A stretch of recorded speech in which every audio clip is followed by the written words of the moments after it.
우리가 살아가는 모든 인생이 고난의 연속이다라고 하는 생각이 참 많이 듭니다. 고난은 어느 누구에게나 예외 없이 찾아올 뿐만 아니라 각 사람에게 어떤 고난이 찾아올지 모른다는 것이 우리를 더 힘들고 더 두렵게 하는 것 같습니다. 욥은 한순간에 자녀들을 다 잃고 재산도 다 잃고 건강까지 잃었습니다. 꾸준한 신앙을 지켜온 욥인데 다른 사람보다 몇 배나 큰 고통스러운 시간들을 지금 맞이하고 있는 거예요. 여러분, 하나님께서 그를 나중에 칭찬하시죠. 그에게 곱절의 은혜를 주시는 것을 보게 됩니다. 그래서 오늘 이 시간에는 욥이 그 절망적인 고통과 시련의 때를 어떻게 견디며 이겨나갔는가라고 하는 부분에 관해서 함께 말씀을 나눠보도록 하겠습니다.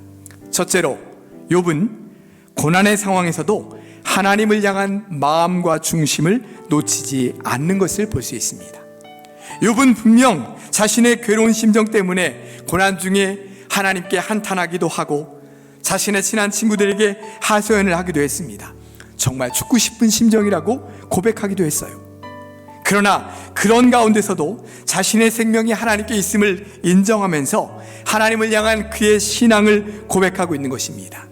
하나님을 향한 분명한 심지와 중심이 서 있는 사람은 이러한 큰 상황에서도 흔들리지 않는다. 왜냐하면 그가 주님을 신뢰하고 있기 때문이다 라고 말씀하고 있습니다.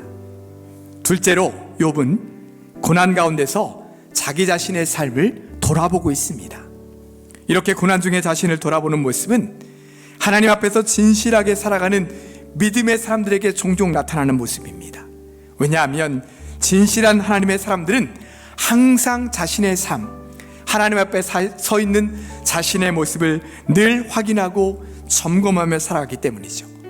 주님께서 나의 죄를 보여주시면 우리는 그것을 있는 그대로 주님 앞에 가지고 나아가 회개해야 되는 것입니다. 그런데 만약 내 죄로 인한 시련이 아님을 하나님께서 깨닫게 해주신다면 잠잠히 그 고난의 때가 지나가기를 인내하면서 기다리는 것입니다. 셋째로, 욥은 고난 가운데서도 신실하신 하나님을 믿고 신뢰했음을 보여주고 있습니다. 욥의 마음속 깊은 곳에는 하나님을 향한 신실한 믿음이 자리 잡고 있었습니다. 지금 이 시련이 자신을 연단하는 과정임을 그는 고백합니다. 비록 지금 고난과 괴로움 때문에 너무 고통스럽지만 이 시련의 과정 중에도 하나님께서 지금 내 가는 길을 아시며 내 마음을 아시며 내 고통을 알고 계시니 나는 이것을 이겨나갈 수 있습니다 라고 하는 그런 고백인 거예요. 고난은 분명히 고통스러운 거죠. 그러나 우리는 그 고난 때문에 더 주님을 의지하게 되는 것입니다. 그러면서 우리의 믿음과 신앙이 더 주님 앞에서 견고하게 서 가는 것이죠. 넷째로, 욥은 하나님이 주실 축복을 미리 확신하고 있는 것을 보게 됩니다. 욥은 하나님을 믿고 신뢰하면서 지금의 이 시련과 고난이 다 지나가고 나면 자신의 삶과 신앙이 정금같이 되어 나올 거다, 순금같이 되어 나올 것이다 라고 고백하고 있는 거예요. 그의 마음속에 거하시는 하나님께서 그에게 이런 확신을 주셨기 때문입니다. 욥이 자신의 괴로움을 가지고 하나님 앞에 엎드릴 때마다 하나님께서 그 마음을 어루만져 주시고 위로해 주시고 그 마음속에 확신을 주시면서 그 고난의 끝에 하나님께서 주실 축복이 있다라는 사실을 믿게 하시고 확신을 주시니까 이 고난의 끝에 주님이 은혜 주시고 주님께서 축복해 주실 거야 라고 하는 믿음으로 그 순간을 이겨나갈 수 있게 하시더라 라고 하는 것입니다. 사랑하는 성도 여러분, 고난의 때를 잘 이기며 벗어나려면 그 순간 하나님을 강하게 붙드는 것밖에는 다른 방법이 없습니다. 하나님을 믿고 신뢰하며 주님을 향한 우리의 중심을 놓치지 마시기 바랍니다.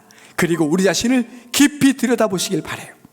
그리고 이 고난의 때가 지난 후에 우리에게 주실 주님의 은혜와 축복을 바라보시길 바랍니다. 그러므로 말미암아 우리에게 주어진 그 고난의 때를, 그 괴로운 시기들을 잘 이겨나감으로 주님께서 주시는 우리의 놀라운 은혜를 누리며 살아갈 수 있는 사랑하는 우리 모든 성도들 되시기를 주님의 이름으로 축복합니다.